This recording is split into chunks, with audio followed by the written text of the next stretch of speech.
जय श्री गणेश दोस्तों। हमारी आज की कहानी का नाम है इस्तेमाल। कहानी अच्छी लगे तो प्लीज़ चैनल को सब्सक्राइब कर लीजिएगा। अब शुरू करते हैं कहानी। अरे बहू, जल्दी से तैयार हो जा। आज तेरी मासी सास का फ़ोन आया था। कह रही थी कि वंदना का रिजल्ट बहुत अच्छा आया है, तो इसी उपलक्ष्य में छोटा सा आयोजन किया है। घर घर के लोगों को ही बुलाया है। हम सबका खाना आज वहीं है। कह रही थी कि आप लोग जल्दी आ जाना और ललिता को तो ज़रूर से ले आना। मैं तैयार हो रही हूँ, तू भी जल्दी से तैयार हो जा। अभी थोड़ी देर में ही निकलते हैं। अभी ललिता घर में थकी हारी घुसी ही थी कि सास मालती जी ने उत्साहित होते हुए कहा। सुनकर ललिता का मूड ऑफ हो गया। कहाँ तो सोचा था कि घर जाकर थोड़ा आराम करूँगी, अब मम्मी जी के मायके जाना पड़ेगा। सब जानती थी वो कि मासी सास क्यों बुला रही है। एक पल के लिए उसके पैर वहीं जम गए। उसे वहाँ चुपचाप खड़ा देखकर मालती जी ने कहा, अरे बहू जल्दी कर, हमें जल्दी ही बुलाया है, जाकर थोड़ी बहुत उनकी मदद कर देंगे। तेरी मासी सास को तो घर का खाना ही पसंद है, इसलिए कोई महाराज भी नहीं लगाती। अब हम तो घर के लोग हैं, जाकर सिर्फ खाते हुए ही तो अच्छा नहीं लगता। उनकी बहू ने भी कहा है कि ललिता भाभी को ज़रूर लेकर आना, इसलिए थोड़ी बहुत मदद करवा देंगे। मदद, ये सब हथौड़ी की तरह ललिता के दिमाग पर लग रहे थे। माँ से सास महाराज क्यों नहीं लगाती, ये वो अच्छे से जानती थी। और इस मदद सबसे तो उन लोगों का दूर दूर तक कोई नाता नहीं था। मम्मी जी जाती हैं उन लोगों की मदद करने के लिए, पर वो लोग तो खुद ही सारा काम ललिता पर डालकर आराम फरमाने बैठ जाते हैं। भला कौन मदद करता है उसकी। सब तो बैठ जाते हैं पंचायती करने के लिए और बहू होने के नाते लगा देते हैं ललिता को काम पर। अब 25-25 लोगों का खाना बनाना कोई मामूली सी बात तो है नहीं। और ऐसा भी नहीं कि कुछ तैयारी पहले से करके रख दी हो। तैयारी के नाम पर सिर्फ सामान मंगा कर रख दिया जाता है और सब्जियां सुधार कर रख दी जाती है। वो भी सुधार के कहाँ रखी जाती है। सभी मौसी सास और मामी सास बैठकर पंचायती करते समय साफ कर रही होती है। इसी बीच में ललिता को चाय का ऑर्डर भी देती जाती है। साथ ही साथ तारीफों के झाड़ पर भी उसकी सास मालती जी को चढ़ाती जाती है। अरे मालती जी, वाकई बड़ी खूब किस्मत पाई है आपने, जो इतनी अच्छी बहू मिली है।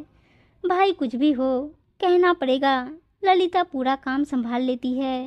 ये होती है तो हम बेफिक्र हो जाते हैं। और देखो ना, सबको इसी के हाथ का खाना पसंद है, इसलिए सब्जी तक बनाने नहीं देते मुझे। नहीं तो मैं कम से कम सब्जी तो बनाकर रख ही सकती हूँ। मामी सास अपनी चिकनी चुपड़ी बातों को कहती तो मालती जी अपनी बहू पर बलिहारी जाती। लेकिन अभी पिछली बार की ही बात है, नाना ससुर जी का श्राद्ध था। मामी सास ने अपने नंदों के परिवारों को और अपनी बहनों के परिवार को बुलाया था। कुल मिलाकर के 40 लोग हो गए थे। उस दिन भी मालती जी ने ललिता की छुट्टी करवा दी, क्योंकि श्राद्ध है तो सुबह ही निकलना था। लेकिन घर का कामकाज में ही 11 बज गए।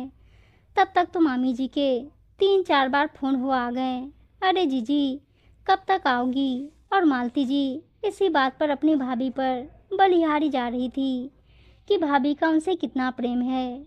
इस बार तो ललिता ने भी सोचा कि अब मामी सास की बहू आ चुकी है तो चलो मदद तो मिल ही जाएगी। मदद क्या मिल जाएगी, बल्कि मैं उसकी मदद कर दूंगी, आखिर मेरी देवरानी जो ठहरी। पर जब ललिता वहां पहुंची तो कोई तैयारी ही नहीं थी। मामी जी ने तो थोड़े से आटे की पूड़ी बनाकर मिठाई और सब्जी बाजार से मंगाकर भोग लगा दिया था और अब ललिता का इंतजार हो रहा था।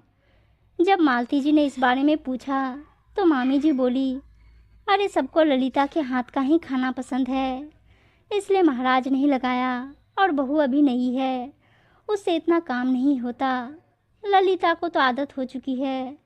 वैसे भी सबका बुलावा तो दोपहर का है। मालती जी ने तो कुछ नहीं कहा, पर ललिता को सब कुछ समझ में आ रहा था। महाराज के पैसे बचाने के चक्कर में उससे सारा काम करवा लिया जाता है और अब नई बहू के होते हुए भी ललिता को ही काम पर लगाया जा रहा है। पर मालती जी के कारण आखिर वहाँ ललिता को ही काम पर लगना पड़ा। यहाँ तक कि उनकी बेटी वंदना भी ललिता की मदद के लिए नहीं आई और सहेलियों के साथ घूमने चली गई। इस कारण इस बार चाहे कुछ भी हो जाए, ललिता ने मन पक्का कर लिया था, उसे महाराज की कोई जगह नहीं लेनी।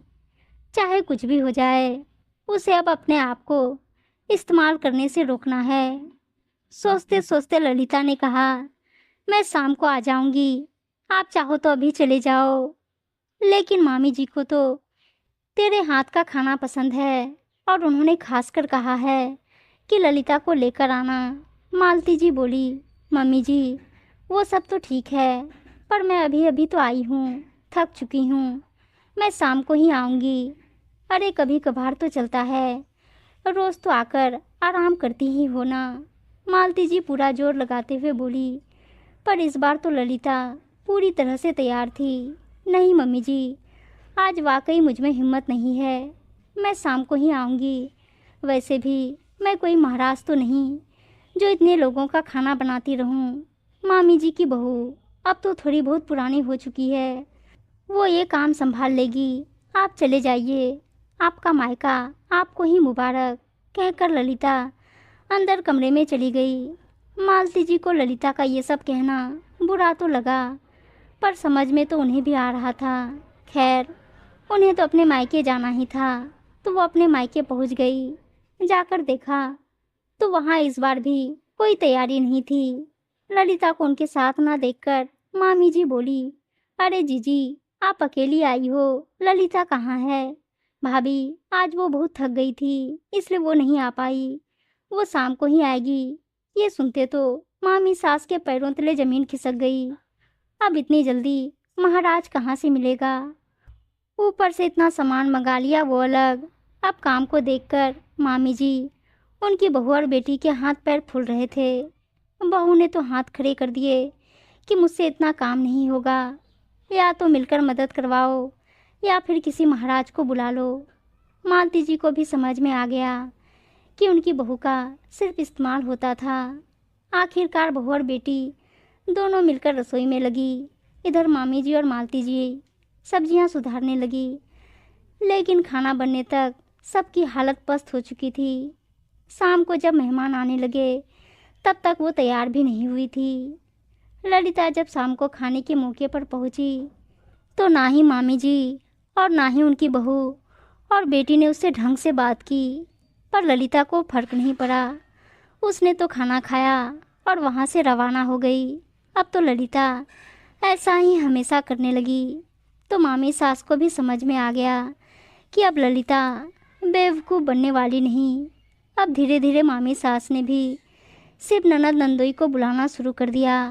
अब ना पूरे परिवार को बुलावा होता था, और बुलावा हुआ भी तो महाराज काम करते थे।